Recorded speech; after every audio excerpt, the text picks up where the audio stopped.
1절 말씀 우리 한 목소리로 함께 읽도록 합니다. 이스라엘 자손이 각자의 성읍에 살았더니 일곱째 달에 이르러 일제히 예루살렘에 모인지라. 아멘.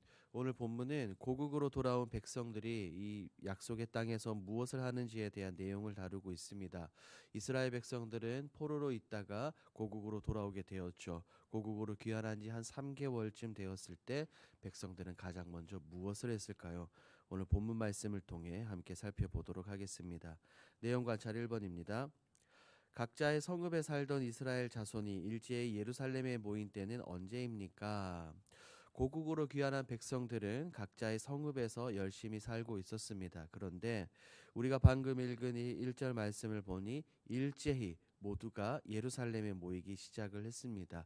왜냐하면 이것은 본문에서 말하고 있는 것처럼 일곱째 달이기 때문입니다.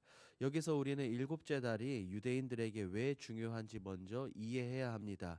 일곱째 달은 중요한 많은 여러 절기들이 있기 때문이죠. 나팔절과 대속죄일 그리고 초막절이 모여 있는 일곱째 달이기 때문에 유대인들은 이 일곱째 달을 가장 중요하게 여겼습니다. 백성들은 귀환하여 각자의 성읍에 머물며 이때를 기다리며 준비했습니다. 이제 때가 되었기 때문에 예루살렘으로 모이는 것이죠. 그리고 1절 하반절을 보십시오. 일제히라는 단어가 있습니다. 모든 백성들이 같은 마음으로 같은 뜻으로 모이고 있음을 볼 수 있죠. 2번입니다. 이스라엘 자손은 누구를 두려워하여 번제로 제사를 드립니까? 백성들은 수십 년간 포로로 있다가 고국에 귀환을 했습니다. 고국으로 귀환한 백성들이 전에는 잠잠히 있다가 7월에 예루살렘으로 일제히 모이니 당연히 주변 나라 사람들의 시선을 한 몸에 받을 수밖에 없는 상황이죠. 주변 나라들이 어떻게 반응할지 어떤 행동을 보일지 모르는 상황에서 유대인들은 두려움에도 불구하고 그들을 모여서 제단을 쌓고 번제를 드리는 모습을 볼 수 있습니다. 이렇게 두려움을 극복하고 하나님께만 제사 드리려고 하는 백성들의 모습을 살펴보며 우리는 많은 것들을 깨달을 수 있습니다. 그들에게 다시 주어진 기회, 다시 시작된 삶 가운데서 다른 것이 아니라 오직 살아계신 하나님만 바라보며 하나님만 섬기고자 하는 백성들의 모습을 살펴볼 수 있습니다. 3번입니다. 이스라엘 자손을 왜 성전 지대도 미쳐놓지 못한 상태에서 초막절을 정성껏 지킵니까? 앞서 말씀드린 것과 같이 이 유대인들에게 절기는 매우 중요합니다. 특별히 본문에서 말하는 초막절은 출애굽한 백성들 그리고 광야 생활 가운데 지켜주신 하나님을 기억하며 감사를 표하는 절기입니다.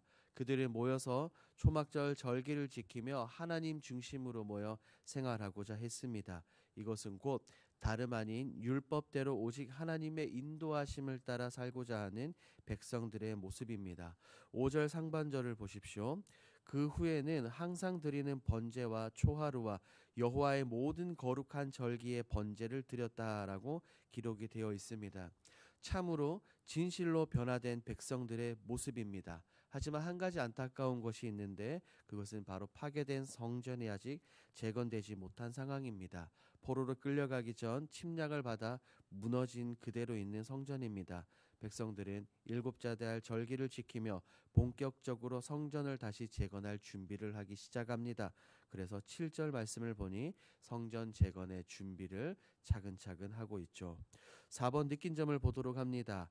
이스라엘 자손이 하나님께서 행하신 출애굽의 은혜를 기억하며 초막절을 지키는 모습에서 무엇을 느낍니까? 지금 백성들은 예루살렘에 모이기는 했는데 성전의 기초가 없는 상태입니다. 이런 상황이면 충분히 스스로 합리화하며 대충 할 수도 있지 않겠습니까? 하지만 백성들은 아랑곳하지 않고 그곳에서 아침으로 저녁으로 번제를 드리며 하나님께 감사를 고백합니다. 이 모습을 보며 많은 것들을 깨닫고 생각해 볼 수 있습니다. 먼저 언제나 어디서나 우리는 하나님께 나아갈 수 있음에 감사해야 합니다. 본문의 백성들은 제사하기 위해 예루살렘으로 모였습니다. 하지만 우리는 어떻습니까? 우리 주님 때문에 언제나 어디서나 하나님께 나아갈 수 있게 되었습니다. 그러니 어찌 하나님께 나아가는 그 모든 행위들을 소홀히 할 수 있겠냐는 겁니다. 백성들보다 더 열정적으로 정성을 다해 하나님을 예배해야 될 줄 믿습니다. 그리고 백성들의 이 모습을 통해 백성들이 이제야 진정으로 하나님을 경외하는구나라는 것을 깨닫게 됩니다. 하나님의 은혜에 감사하며 절기를 지키며 밤낮으로 제사하는 모습을 통해 이전에 우상 숭배하며 죄를 짓던 백성들의 모습이 포로 생활을 통해 많이 변했구나라는 것을 깨닫게 됩니다. 이전에는 기억하지 못했지만 이제는 늘 기억하는 이 본문에 나오는 백성들의 모습을 보며 우리 역시 늘 지금까지 여기까지 그리고 앞으로도 인도해 주실 하나님을 기억하며 감사를 고백하는 여러분들이 되길 주님의 이름으로 축복합니다. 5번입니다. 과거에 내게 베풀어 주신 하나님의 은혜 중 잊고 살았던 것은 무엇입니까? 우리 누구나 하나님께서 각 개개인에게 베풀어 주신 은혜가 많은 줄 생각합니다. 하지만 그것들이 일상생활이 되면서 혹은 익숙해지면서 때로는 잊고 살아가는 경우가 너무나도 많죠. 너무나 당연한 듯이 생각하는 것들이 많다는 것입니다. 저는 요즘 생명에 대해서 감사하고 있습니다. 제가 지금 호흡하고 살아가는 것 자체가 하나님의 크신 은혜입니다. 하나님이 아니었다면 지금의 저는 없었을 것입니다.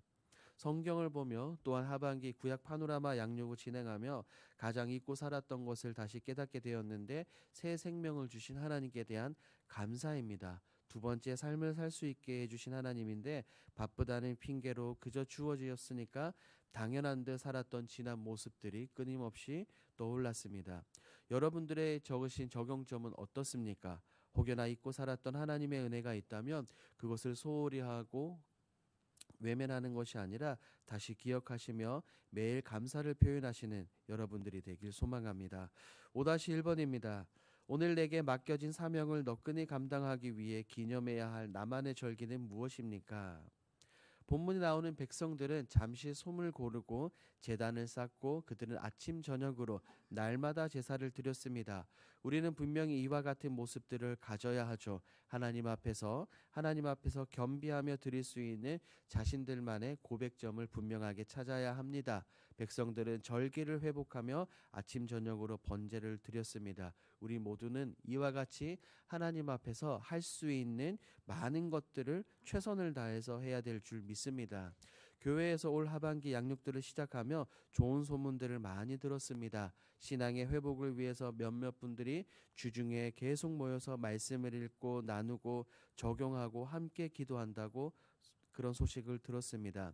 이와 같은 모습들이 개개인들이 각자의 제단을 쌓고 절기를 지키는 모습들이 아닌가라는 생각을 해봅니다. 우리 모든 성도님들도 하나님 앞에서 이런 모습들을 가지길 축복합니다.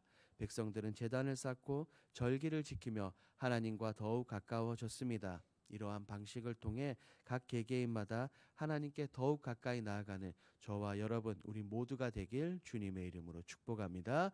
아멘. 함께 기도하겠습니다. 첫 번째, 여기까지 인도해 주신 하나님을 기억하며 사랑을 고백하게 하소서. 두 번째, 주님께서 이전에 베푸신 은혜를 기억하고 오늘 내게 맡겨진 사명을 온전히 감당하게 하소서. 세 번째, 다음 세대들의 마음판에 예수 그리스도의 십자가와 변치 않는 하나님의 말씀만이 새겨지게 하옵소서. 이와 같은 공동기도 제목으로 기도하시고 여러분들이 가지고 오신 개인기도 제목으로 자유롭게 기도하시다가 돌아가겠습니다. 우리 주여 힘차게 부르짖고 기도하겠습니다. 주여